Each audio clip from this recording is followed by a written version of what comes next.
Hey, balik lagi nih di Drive Fit setelah hampir 3 bulan kita nggak ketemu. Sebenarnya gue tuh udah bikin janji buat review mobil ini, tapi nggak sempet terus dan baru bisa sekarang. Nah, mobil ini adalah City Hatchback yang meluncur itu Maret 2021 dan udah banyak juga di jalanan. Mobil ini tuh diposisikan sebagai penggantinya Honda Jazz, salah satu mobil legenda Honda di Indonesia. Tapi apa bisa mobil ini menggantikan ketenarannya Honda Jazz?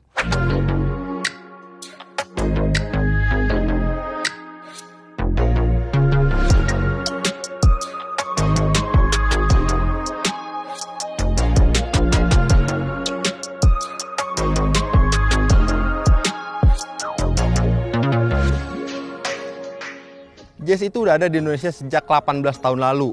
Tapi awalnya banget itu 2001. Tapi untuk negara asalnya sendiri di Jepang. Kemudian pasarnya diperluas sampai ke Asia Tenggara termasuk ke Indonesia. Dari sana lahir deh beberapa generasi Jazz yang menurut datanya Honda hingga sekarang mobil ini udah kejual 328 ribuan unit di Indonesia. Oh iya, Jazz itu sebetulnya nggak disuntik mati. Keputusan gantiin Jazz dengan City kayaknya baru ada di Indonesia. Soalnya mobil ini punya generasi paling baru yang meluncur 2019. Tapi modelnya dianggap nggak cocok buat konsumen Jazz karena bentuknya dinilai kebangetan imut. Sementara orang kita sukanya tuh yang sporty.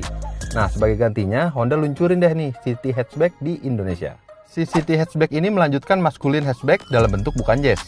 Dan model yang gue pakai sekarang kebetulan udah ditambah aksesoris resminya Honda. Nih, lu lihat aja, standarnya mah nggak begini. Desainnya buat gue enak dilihat mulai dari depan, samping, belakang, serta kaki-kakinya yang pakai pelek 2 warna ukuran 16 inci. Ukuran mobil ini emang gak gede-gede banget, tapi cukup fungsinya seperti Honda Jazz yang emang dibuat untuk jalan-jalan kota. Tapi secara teknis, City Hatchback emang lebih gede daripada Honda Jazz. Di dalam kayak misalnya di setir banyak tombol buat ngatur ini tuh. Terus ada LCD monitor tengah, nah ini desain panel meternya. Terus AC-nya udah digital. Dan nyalain mesin tinggal pakai tombol, tapi masih ada tapinya nih. Agak nanggung karena rem tangannya masih manual, sistem tarik itu. Nah, baris kedua ini joknya bisa diatur, jadi bagasinya bisa lebih luas. Nih, kita cobain ya. Nah, kalau gini kan rata, bisa nyimpan barang lebih luas kalau kita pengen bawa barang. Tapi ada lagi nih, satu lagi.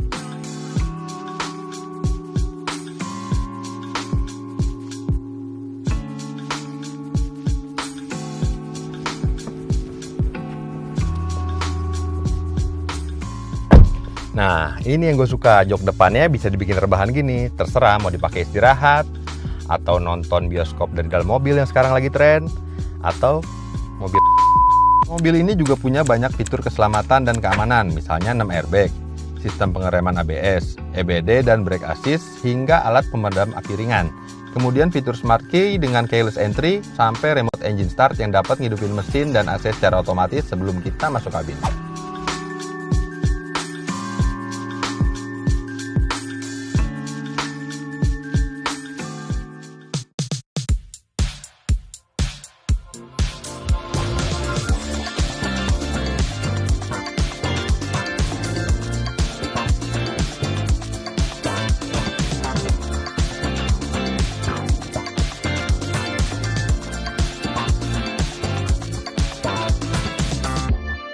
Meski nih mobil dari luar kelihatan gak gede-gede banget, tapi kalau udah masuk ke sini kayak kerasa ada yang beda, kayak agak lebar aja nih mobil.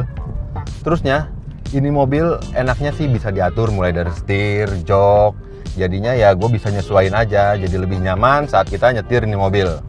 Terusnya, untuk tinggi gue yang sekitar 183 cm dan berat ya segitu deh ya, itu menurut gue masih terbilang lega untuk di kabin. Headroom masih tinggi, ya gue nggak ngerasa kesempitan lah nyetir di sini. Dan menurut gue nih tenaganya oke. Ibaratnya gas itu sesuai dengan perintah dari kaki gue, mau ngebut, santai-santai. Terusnya nyalip juga enak, terusnya stabil di mobil. Ya menurut gue bisa disimpulin sedikit, ini mobil emang nggak beda jauh dari Honda Jazz, tapi ya mungkin agak lebih gede dikit. Buat para loyalis mungkin sedih Jazz harus pensiun setelah sekian lama ada di Indonesia. Tapi orang juga mesti sadar kalau Honda tetap harus cari cuan saat kondisinya udah nggak sejalan. City di Indonesia lebih dikenal dengan sedan, tapi sebenarnya generasi awal sejak tahun 81 mobil ini bentuknya hatchback. City Hatchback juga bukan barang aneh buat Honda, tapi mungkin masih asing buat mata orang Indonesia. Apakah City Hatchback dapat menggantikan Jazz di Indonesia? Menurut gue pertanyaan itu kurang relevan. Kenapa? Karena Siti itu punya garis keturunan yang jauh lebih tua daripada Jazz di Indonesia.